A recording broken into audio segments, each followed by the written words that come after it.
Ayan, magandang umaga po sa ating lahat. Ayun na, dahil nakasanayan na nating mga Pilipino, no, pagka kinabukasan Pasko, ayan, pupunta talaga tayo ng dagat. So nandito kami sa dagat. Ayan. So anonymous place po ito. Ayan, hindi muna namin sasabihin kung nasaan kami. Ayan. So dito kami sa dagat. Okay. Ganda pala dito. Ang ganda pala dito. Talagang bunbun dito yung ano. Ayan. So ayan. Ala, Boracay pala to dito. Ayan, napakaganda dito. Ayan.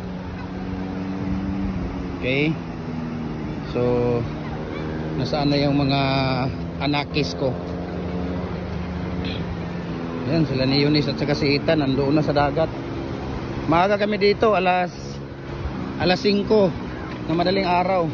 Kasi hindi na kami natulog kagabi pagka alas 12. Nag-travel na kami. So dumating kami dito alas 5 na madaling araw. So, Nick, si Kuya nasaan na si Kuya? Si Kuya ba nasaan? Ha? Ayun pala si Ethan, oh. Ayun, oh, si Ethan, oh, nandoon, oh. Yun, oh. Yun si Ethan. Ayun pala si Ethan. So dito tayo, guys. Dong.